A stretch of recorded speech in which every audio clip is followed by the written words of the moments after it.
주님께서 저와 여러분들을 사랑하셨고 지금도 사랑하시고 또 영원토록 사랑하실 것입니다. 고난주간 이렇게 맞아서 오늘 특별히 이렇게 한 주간 동안 주님께서 십자가에 달리셔서 하신 말씀 7마디 말씀을 같이 한 말씀 한 말씀을 나누면서 우리 주의 은혜를 상기하고 또 주의 은혜를 회복하고 오늘 주의 사람인지 돌이켜보기도 하고 주의 풍성함을 함께하는 그런 복된 시간이기를 원합니다.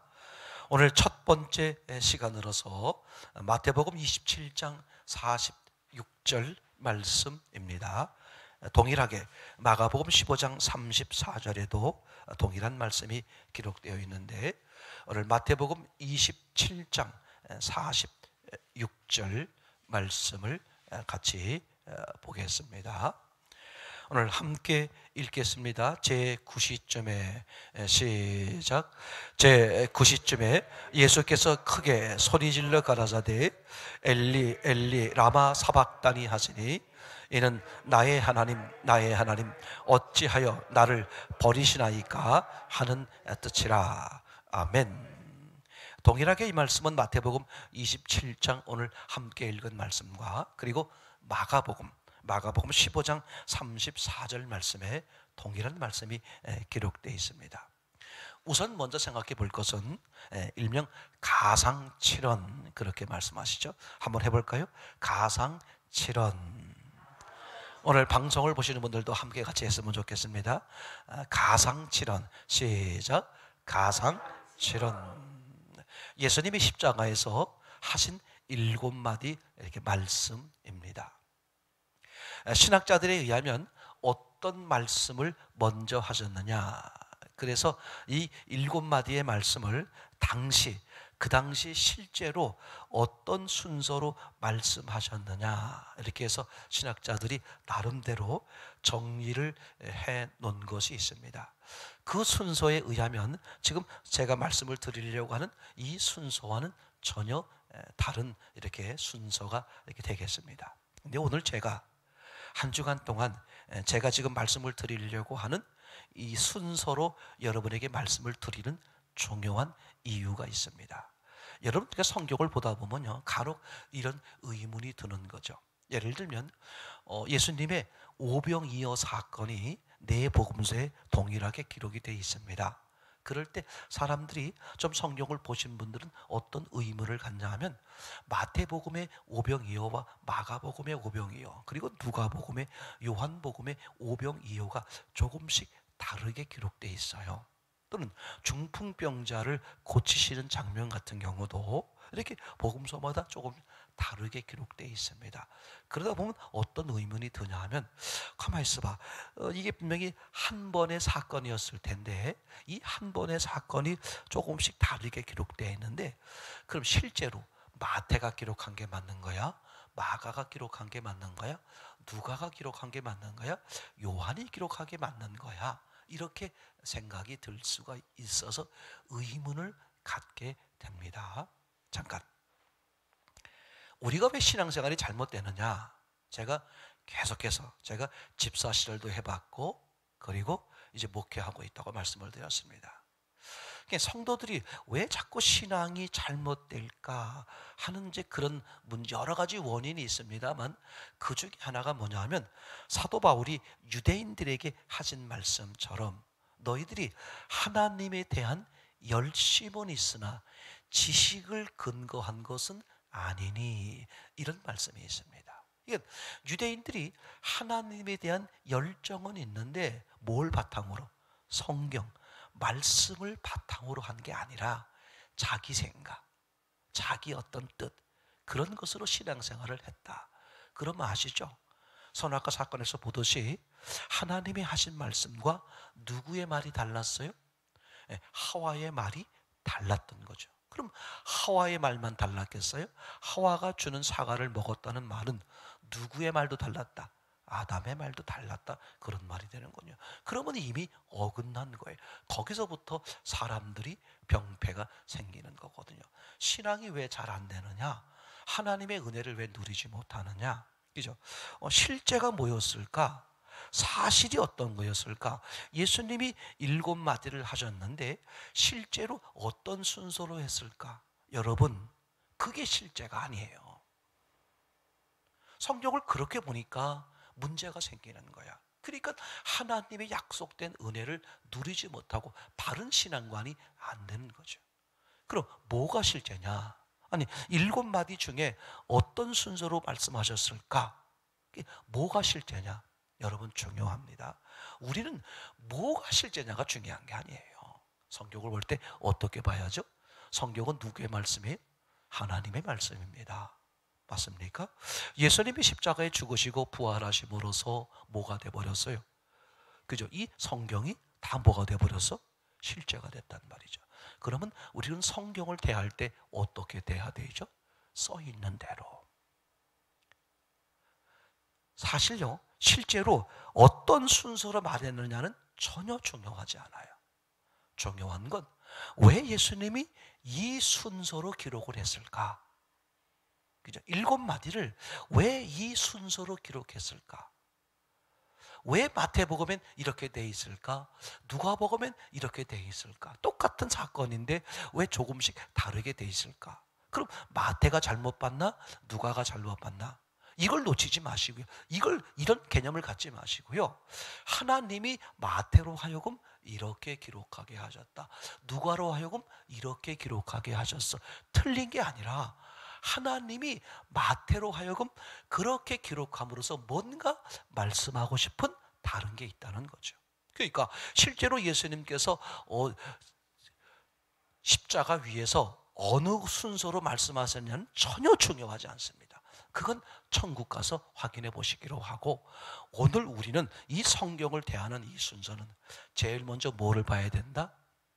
오늘 함께 보려고 하는 엘리 라마 사박다니, 이 글을, 이 단어를, 이 말씀을 첫 번째 음성으로 들어야 된다. 왜 그럴까요? 성경의 순서에 제일 처음에 나오는 거거든요. 그러면 하나님께서 왜 이 말씀을 제일 첫 번째로 기록했을까? 그렇게 말씀하시려고 하시는 중요한 이유가 있는 거죠. 아멘. 우리가 성경을 대할 때 반드시 그렇게 돼야 돼요. 그게 선악과 사건과 너무 똑같은 거야, 제 마음에. 이래서 사람들이 신앙이 안 되고 교회를 다녀도 믿어지지 않는 거야. 그리고 10년, 20년 이런 분들 많이 봐요. 지금도 교회 문턱에 걸쳐 있는 분들을 많이 보고 있어요. 그러면 아닌 것 같으면 안 다니면 되는데 그러지도 못해요. 왜 그럴까? 뭔가 침침해. 이게 천벌이 내릴 것 같아. 그러면 교회 문턱으로 쑥 들어오면 좋잖아요? 또 안 들어와. 왜? 아닌 것 같아. 이런 사람들이 오늘날 교회에 얼마나 많은지 몰라요. 너무 저는 그게 너무 안타까운 거야. 교회 문턱에 걸쳐 있는 사람들. 그죠? 그 왜 그래? 성경을 하나님의 말씀으로 보질 않기 때문에 그러는 거거든요. 그러니까 우리는 이 가상칠언을 대할 때 어느 순서로 대하자? 성경에 기록되어 있는 순서로. 그래서 먼저 엘리 사박다니가 제일 어떻게 돼? 7마디 중에 성경 순서에 의해서 제일 처음으로 나오니까 이건 먼저 대하자. 근데 그렇게 대하자 이게 아니라 그렇게 대하고 보니까 첫 번째로 여기고 보니까 어머나, 성경에 많은 말씀들이 연결되고 오히려 모순되는 게 하나도 없는 거야. 너무 깜짝 놀라요. 자, 오늘 엘리 라마 사박다니, 이 말은 무슨 뜻이냐면 나의 하나님 왜 나를 버리시나이까, 이런 뜻이거든요. 근데 이게 어디에 기록되어 있다? 왜? 지금 마태복음 본문 그리고 마가복음 똑같이 기록. 신기한 거야. 왜 이 말씀만 마태복음과 마가복음에 동일하게 기록되어 있을까? 그리고 이제 누가복음에 또 다른 새 말씀, 그리고 요한복음에 또 다른 새 말씀. 뭔가 의미가 있어 보이지 않아요? 아니, 따로 이렇게 그 복음서마다 다른 걸 기록하려면 마태복음도 다르게, 마가복음도 다르게, 그리고 누가복음, 요한복음 다른 것처럼 그렇게 다 다르게 기록할 것 같은데 누가복음과 요한복음은 다르게 기록되어 있고 마태복음과 마가복음은 또 다른 한 말씀을 같이 기록하고 있어.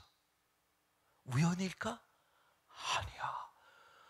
정말 이것만 봐도 성경은 하나님이 쓰신 거야. 마태가 쓴 게 아니라, 마가가 쓴 게 아니라, 누가가 쓴 게 아니라 주님이 그들로 쓰시게 한 거다. 이게 너무 확실해져요. 우리가 복음서를 나눌 때 이렇게 얘기하잖아요. 그죠? 왜 복음서를, 그죠? 왜 복음서를 이렇게 예수님의 일대기를 기록하고 있는데 왜 다른 성경과 다르게 복음서가 4개나 있을까? 그죠? 예수님을 입체적으로 보게 하기 위해서, 그죠? 어느 관점으로 보느냐에 따라서, 누가 보느냐에 따라서 그걸 다 말씀하시려고 마태, 마가, 누가, 요한 이렇게 기록했다. 보통 이렇게 말하잖아요. 자, 우선 마태복음은 1차적 대상이 누구라 그랬습니까? 모든 인류를 위해서죠. 근데 우선 1차적 대상이 누구냐면 유대인들이죠. 그래서 마태복음은요, 뭘 많이 이용해요? 다른 복음서에 비해서 구약 성경을 가장 많이 인용합니다. 너희가 알거니와 너희 조상 모세로부터 들은 바. 그러니까 마태복음에서 무리들을 대할 때는 전제가 뭐야? 너희가 알고 있는 하나님의 말씀. 그래서 마태복음은 1차적 대상이 유대인이다. 마가복음은 1차적 대상이 유대인 외에 나머지 이방인들을 대상으로 한 거예요. 1차적 대상이 그렇단 말이죠. 2차적으로는 모든 사람들을 대상한 거지만 1차적으로는 유대인들을 제외한 모든 이방인들. 그래서 마가복음은 이방인들을 대하는 거기 때문에 구구절절 설명할 필요가 없어요. 왜 설명할 필요가 없어?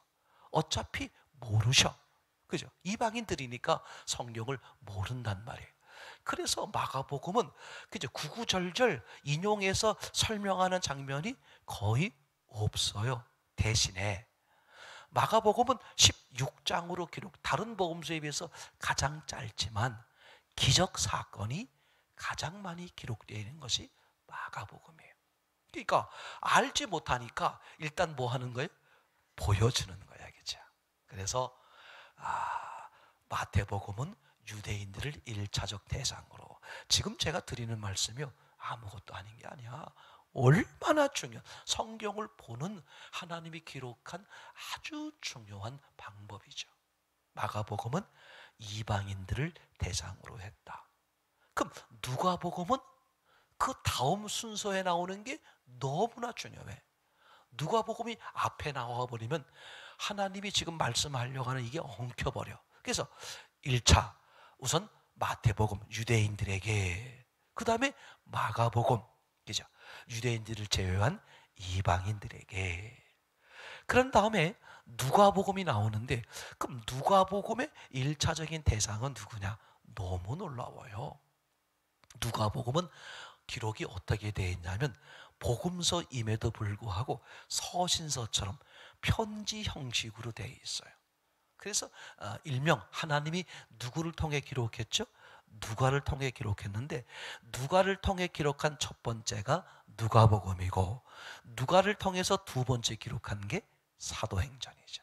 근데 사도행전 1장 1000마디와 누가복음 1장 1000마디가 똑같아요. 뭐라고 되어 있냐면 데오빌로 각하. 누가복음에는 데오빌로 각하에게, 사도행전은 데오빌로 형제요. 똑같은 데오빌로라는 사람에게 편지를 쓰는 식으로 누가복음 복음서가 기록되어 있어요. 그럼 왜 그럴까? 중요하죠. 누가복음은 전제가 뭐가 되는 거죠? 마태복음, 마가복음이 앞에 있는 거죠. 그러면 이런 말이 되는 거예요. 마태복음 유대인이 됐던, 그죠? 그 다음에 마가복음 이방인이 됐던 상관없이 모두 다 유대인이든 이방인이든 하면서 하시는 말씀이 데오빌로 각하에게. 무슨 뜻이냐? 지금 누가복음은 예수님이, 하나님이 사람, 개인에게 말하는 거예요.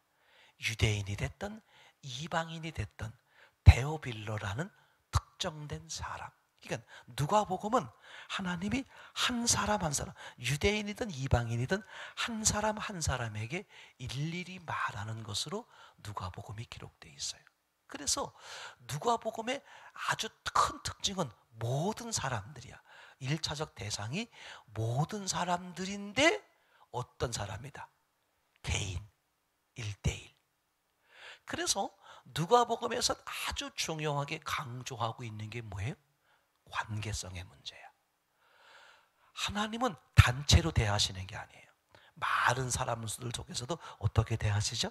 한 사람 한 사람 1대1로 대해주시잖아요. 이게 유대인이 됐던 이방인이 됐던, 그죠? 하나님은 모든 사람들 속에 어떻게 만나신다? 개별적으로. 그래서 그 특정된 개별, 데오빌로 각하에게 이렇게 개인적 이렇게 기록이 되어 있어요. 뿐만 아니라 누가복음의 중요한 특징은 어떻게 되어 있느냐? 너무 놀라운 게요. 그죠? 예수님의 족보가 마태복음과 두 군데 기록되어 있는데 마태복음의 족보는 위에서부터 내려옵니다. 그죠? 어디서부터 시작되죠? 마태복음의 족보는 어디서부터 내려옵니까?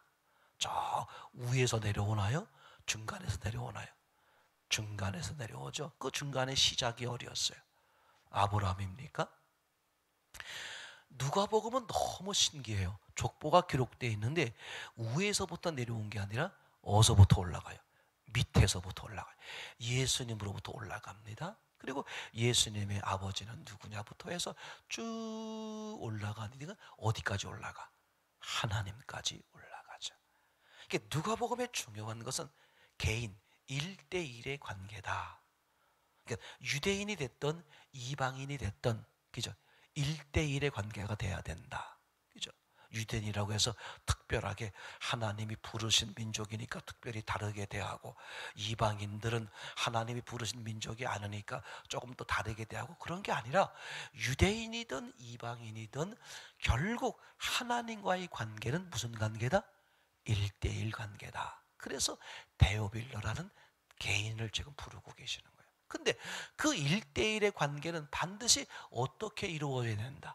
인간 쪽에서 하나님으로. 그래서 밑에서부터 올라가는 것으로. 그러니까 인간 쪽에서 하나님 쪽으로 하니까 예수님 쪽으로 시작해가지고 쭉쭉 올라가더니 어디까지 올라가요? 하나님까지 연결되는 거죠. 그래서 누가복음은 그런 점에서 개인적 관계, 그 다음에 인격적 관계. 신앙이 뭐냐? 개인적 관계요, 인격적 관계다. 이거를 아주 중요하게 표현하는 것이죠. 그죠? 더 나아가서 요한복음은 어떻게 되어 있느냐? 앞에 있는 세 복음서와 다르게 기록되어 있어요. 이게 마태복음 유대인이든 마가복음 이방인이든, 그 다음에 누가복음 하나님과 나 사이에 어떤 관계? 1대1의 관계. 그리고 족보가 밑에서부터 올라간다는 뜻은 무슨 뜻이냐? 인간이 자원해서, 그죠? 자진해서 하나님을 바라보는, 하나님을 인격적으로 받아들이는 그런 개인적 관계가 이루어지는 게 구원이다. 그래서 누가복음에서는 신앙의 아주 중요한 걸 말하고요. 그 다음에 요한복음은 뭐냐? 그렇게 1대1의 관계가 이루어진 이후의 모습, 즉 영적 시각에서 요한복음을 기록하고 있는 모습을 보게 되겠죠. 자, 이렇게 기본적인 사복음서의 특징을 말한 다음에, 그러면 이제 이 가상칠언을 왜 그 복음서에 이런 말씀을 배당했을까? 아주 중요한 의미가 있겠죠. 그래서 마태복음 엘리 엘리 라마 사박다니, 나의 하나님 나의 하나님 왜 나를 버리시나입니까? 1차적 대상이 누구죠? 유대인이죠. 그러니까 왜 나를 버리시나이까 그렇게 고백했어요. 그 의미가 뭐냐면 예수님이 유대인들을 위해서 죽으신다 그런 말이죠. 근데 왜 죽으셔야 되느냐? 유대인들 때문이다 그런 말이에요. 마태복음에서는. 그럼 유대인들이 뭐길래 왜 나를 버리시나이까? 하나님께서 버리시는 유일한 이유가 뭐예요? 뭐죠? 죄 때문이죠. 그죠? 죄인이기 때문에, 그래서 에덴 동산에서 쫓겨나잖아요. 맞습니까? 그러니까 마태복음에서 엘리 엘리 라마 사박다니라고 기록하는 이유는 1차적 대상이 유대인인데, 역설적으로 말하면 무슨 뜻이다? 유대인들, 너희들은 죄인이다. 하나님 앞에 버림받았다. 그 얘기하는 거죠. 그리고 마가복음에도 동일하게 뭐가 기록되어 있어요? 엘리 엘리 라마 사박다니가 기록되어 있어요. 그러면 무슨 뜻이 되겠습니까?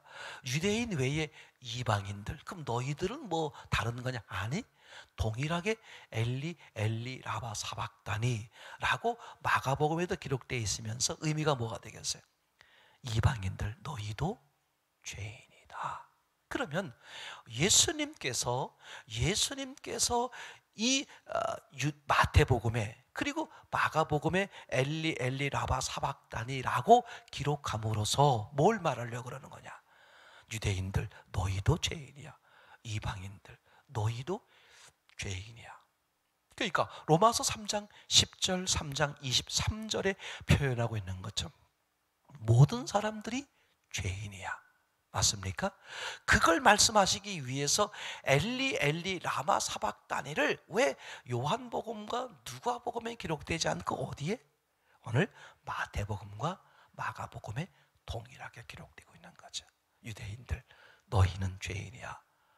또 마가복음, 이방인들, 너희는 죄인이야. 이걸 역설적으로 말하면 예수님이 엘리 엘리 라마 사박다니 왜 나를 버리시나이까? 유대인들을 버렸고 이방인들을 버렸는데, 그죠? 그 버림받은 유대인들과 이방인들을 위해서 예수님이 대신 버림받으시는, 대신 죽임을 당하시는, 그걸 역설적으로 아주 중요하게 설명하는 거죠. 난 이게 볼 때마다 너무 은혜가 돼요. 자, 그래서 우리가 마태복음 27장 지금 본문으로 46절을 보게 됐어요. 엘리 엘리 라마 사박다니, 왜 나를 버리시나이까? 그죠? 유대인들을 향해서, 유대인들 속에서 왜 나를 버리시나이까? 이방인들 속에서 왜 나를 버리시나이까? 지금 제 말 이해가 되겠죠? 그러니까 예수님이 버림을 받는 이유, 십자가의 죽임을 당하는 이유가 뭐다? 유대인들을 위해서, 이방인들을 위해서, 모든 인류를 위해서. 아멘. 자, 실제로 한번 성경을 보시면 마태복음 27장을 보고 있죠. 29절을 보시겠습니다. 마태복음 27장 29절이죠. 한번 읽어보겠습니다. 시작. 가시 면류관을 엮어 그 머리에 씌우고 갈대를 그 오른손에 들리고 그 앞에서 무릎을 꿇고 희롱하며 가로되 유대인의 왕이여 평안할지어다. 지금 이렇게 예수님을 희롱하고 있는 이 사람들이 누구냐 하면 27절에 보면 군인들, 군병들입니다. 누구라고요? 지금 군인들이 예수님을 뭐하고 있는 거야? 예수님을 희롱하고 있는 거죠. 두 번째 39절입니다. 39절을 읽어보겠습니다. 시작. 지나가는 자들은 자기 머리를 흔들며 예수를 모욕하며. 아멘. 이번엔 누가 예수님을 모욕했다? 지나가던 사람들이다. 그죠? 군병들뿐만 아니라 지나가는 사람, 예수님과 전혀 상관이 없어 보이는 사람들까지도 지금 뭐 한다? 예수님을 모독하고 있다. 이해가 되겠죠? 자, 그런 다음에 이번엔 41절을 보겠습니다. 41절 함께 읽겠습니다. 시작. 그와 같이 대제사장들과 서기관들과 장로들과 함께 희롱하여 가로되. 군병들뿐만 아니라 지나가는 사람들뿐만 아니라 지금 누구까지? 그죠? 대제사장들과 서기관들과 장로들까지 예수님을 희롱하고 있다. 자, 생각해 보세요. 제사장, 서기관, 장로들의 공통점이 뭐예요? 하나님이라면 목숨을 걸고 섬기는 사람들이죠. 얼마나 무서운 사람들이에요. 아니, 군병들은 그렇다고 쳐요. 지나가는 사람들은 그렇다고 쳐. 지금 누가 이 예수님을 희롱하고 조롱하고 있는 거예요? 하나님이라면 목숨을 걸고 하나님이 보내신 선지자 메시아가 오시는 것을 학수고대하며 기다리던 그 대제사장, 서기관, 그리고 장로들. 대제사장은 백성들 입장에서 보면 하나님 같은 존재입니다. 하나님을 대신하는 존재라고 말할 수 있죠. 서기관은 성경관을 말하고 있는 거죠. 그죠? 말씀이. 장로들은 신앙인의 대표, 신앙생활의 대표를 하시는 분들이라고 말할 수 있어요. 그러니까 하나님에 관해 두루두루 최고의 전문가들이 지금 하나님이 보낸 자기들 때문에 자기들의 죄를 해결하기 위해서 오신 그 하나님의 아들을 지금 뭐 하고 있는 거예요? 조롱하고 있는 거예요, 지금. 더 나아가서 44절입니다. 44절 함께 읽겠습니다. 시작. 함께 십자가에 못 박힌 강도들도 이와 같이 욕하더라. 예수님 양쪽에 이제 매달린 강도들, 어떤 사람들이에요? 이 사람들은, 그죠? 자기 눈앞에 내가 강도라는 것을 뭐하고 있는 사람들이야? 알 수 있는 사람들이야. 그죠? 앞에 있는 사람들은 자기들이 강도요 죄인인 것을 모르고 있는 사람일 수 있잖아요. 근데 이 강도들은 지금 뭐 하는 사람이야? 사람을 죽였건 뭘 했건 자기가 강도라는 것을 알고 있는 사람들이야. 그죠? 제가 이렇게 말씀드렸죠. 왜 예수님께서, 그죠, 십자가에 달려 죽으시는데 왜 양옆에 십자가가 함께 있었을까? 그죠? 그래서 첫 번째 의미는, 그죠, 양쪽의 두 강도 맞습니까? 그러니까 세상에 있는 모든 사람들이 다 뭐다? 강도다. 그죠? 강도. 그죠? 왜? 그죠? 죄인. 여러분, 사실은요, 왜 죄인이냐? 사람들이 지은 죄가 뭐냐? 정확히 말해보세요. 사람들의 지은 죄가 뭐예요? 다르게 말해보면 뭐라고 말할 수 있습니까? 요한복음 16장 7절 이하에 나오잖아요. 그죠? 예수 믿지 않는 죄라고 말하고 있죠. 근데 보다 본질적인 죄가 뭐였어요? 하나님을 버린 거잖아요. 그래서 하나님의 아들이 죽는 거잖아요. 즉 사람들이 지은 죄가 뭐다? 예수님을, 하나님을 죽이는 거예요. 강도란 말이에요. 강도. 살인자야, 살인자. 사실은 모든 사람들이 살인자죠. 예수님이 그 살인자들과 함께 지금 달려있는 거야. 그러니까 모든 사람들이 뭐다? 강도다, 살인자다, 죄인이다. 지금 이 마태복음 27장에 등장하고 있는 것처럼 군병들, 지나가는 사람들, 그리고 하나님이라면 목숨을 걸고 있는 대제사장, 서기관, 장로들, 그리고 오늘 지금 보고 있는, 그죠, 이 44절의 양편의 두 강도. 그러니까 한마디로 말하면 이 구성을 통해서 뭘 말하는 거예요? 세상에 있는 모든 사람들, 그런 말이죠. 이 세상에 있는 모든 사람들을 위해서 예수님이 죽으시는 거다. 이걸 말하고 있는 거죠. 예수님이 십자가에 죽기만 했으면 문제가 되는데 이분이 뭐 하셨습니까? 부활하셨잖아요. 부활하셨다는 것은 영원히 죽지 않는 모습으로 변한 거죠. 그럼 영원히 죽지 않는 모습이란 건 어떤 모습이다? 그죠? 하나님의 모습이죠. 또 다른 말로 말하면 예수님이 오시기 이전의 본래의 모습이죠. 그죠? 본래의 모습으로 돌아가신 거예요. 그렇게 살아나신 것을 부활이라고 말하죠. 나사로가 죽은 지 나흘 만에 살아난 걸 가지고 부활이라고 말하지 않잖아요. 그런데 이게 중요합니다.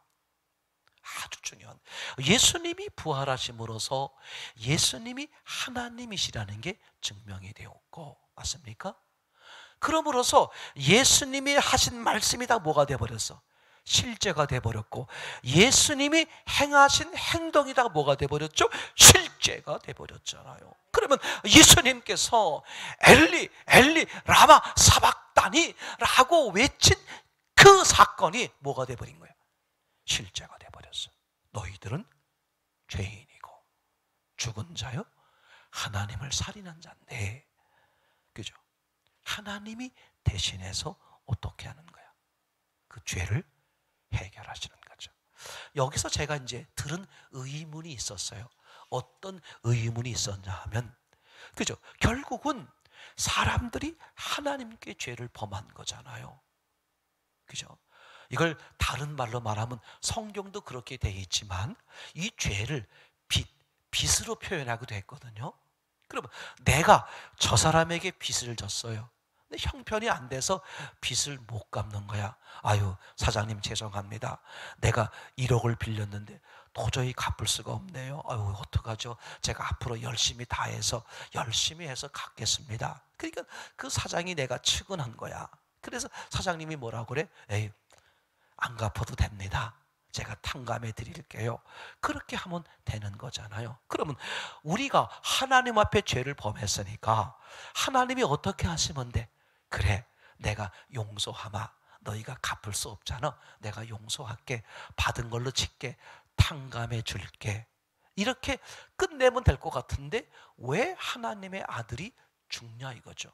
아니, 죽지 않고 어떻게 하면 돼? 그냥 용서하면 되잖아요. 중요한 거예요. 제가 이게 의문이 있었어요. 그냥 나 같으면 사랑이 많으시니까 그래, 내가 안 받을게. 내가 나한테 지은 죄니까 내가 용서해 줄게. 이렇게 끝나면 되는데 이게 안 되는 거야. 왜 안 될까? 죄를 지으면 반드시 뭘 해야 돼? 대가를 치러야 되기 때문에 그렇죠. 자, 로마서 6장 23절입니다. 한번 보실까요? 로마서 6장 23절.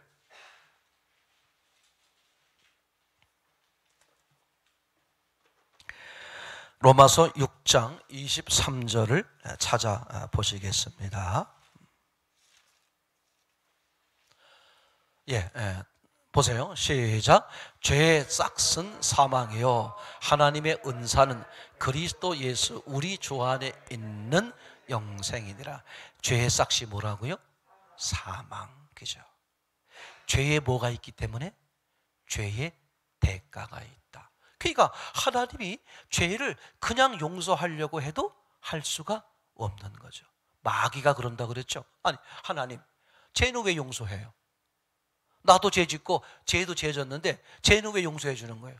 나도 죄 용서해 주세요. 어? 나는 왜 지옥 보내요? 나도 죄도 용서해 주는데 나도 용서해 주세요. 마귀가 얼마든지 그럴 수 있어요. 공의로우신 하나님 입장에서는, 그죠? 죄인데, 하나님을 떠난 죄인데, 아니 마귀는 지옥 보내고 사람들은 용서한다? 이게 안 되잖아요. 그래서 하나님이 어떻게 하시는 거냐? 그 죄에 대한 대가를 하나님이 직접 치르시는 거야. 아멘. 그래서 하나님이요 하나님의 아들이 대신 죽으시는 거죠. 그렇죠? 여러분, 결론입니다.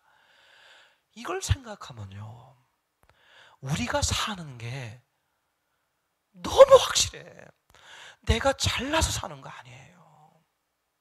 저는 항상 어떤 말씀을 떠올리냐면 요한복음에 그 간음하다 현장에서 붙들린 여인, 예수님이, 그죠? 사람들이 막 돌로 치려고 하는 거잖아요. 저 나쁜 년 막 그렇게 막, 그죠? 그러니까 죄 없는 자가 돌을 치라. 그들이 나이 든 사람들부터 오래 살아보면 자기가 죄를 짓고 사는 거라 알잖아요. 그러니까 나이 든 사람부터 다 한 사람 한 사람은 슬금슬금 떠나. 나중엔 아무도 없어. 너를 돌로 치려는 자, 정죄하는 자가 없느냐? 없습니다. 나도 너를 정죄하지 아니하노니. 그죠? 죄의 길을, 그 길을 계속 가지 마라. 그렇게 말하잖아요. 그러니까 사람들은 이 여인을 정죄할 수 없어. 왜? 똑같은 죄인인데. 정죄할 수 있는 분은 누구밖에 없어요? 하나님이신데 왜 하나님이 이 여인을 정죄하지 않는다 그럴까? 그죠? 그냥 용서하는 게 아니에요. 절대 그냥 용서가 안 됩니다. 용서를 하나님이 용서를 하려 그러면 그죠? 뭐예요? 그 죄값을 치루어야 돼. 그래서 하나님은 그걸 자신 있게 말씀하시는 거예요. 예수님은 내가 죄를 사할 수 있는 권한이 있다고 말씀하시는 거예요. 왜? 예수님이 내 죄를 위해서 대신 희생하셨기 때문에 그게 가능한 거거든요. 그래서 그죠? 나도 너를 정죄하지 않는다. 그죠? 무슨 뜻입니까? 죄를 사할 수 있죠. 근데 왜 그렇게 그냥 하는 게 아니라 죄의 길을 계속 가지 마라. 하나님이 정죄하는 것은 언제 하신다? 죽은 후에 하신다. 그 길을 계속 가지 마라. Turn again, 회개, return, 돌아서라 그런 말이죠. 죄의 길에서 돌아서면 어떡하겠다? 이미 너를 위해서 내가 죽었으니 너의 모든 걸 다 용서가 된다. 이게 너무 그냥 우리가 지금 사는 것은 그분의 은혜로 사는 것이고 그분이 기다려주시기 때문에 사는 거지. 내가 잘나서 내가 뭘 해서 내가 돈을 벌고 내가 건강하고 내가 뭐 이렇게 하는 것을 자꾸 내가 잘나서 내가 뭐 이런 그 교만을 떠는 게 나는 하나님의 사랑이 얼마나 크다는 생각이 들어. 지금 보세요. 다른 사람들은 몰라도 대제사장, 서기관, 장로들은 예수님을 그렇게 하면 안 되지. 근데 이게 뭐라고 말해? 또 양편의 강도에서도 그렇잖아요. 그죠? 예수님은 처절하게 뭡니까? 처절하게 너희를 위해 죽어주셨는데 너희를 위해 대신 죽은 거야. 너희가 사는 것은 내가 죽었기 때문이야. 그죠? 맞습니까? 너희가 그런 은혜를 누리는 것은 내가 그 은혜를 누릴 수 있는 희생이 있었기 때문이다라는 것을 우리가 자꾸 잊어버려. 내가 잘나서 사는 줄 알아. 맞습니까?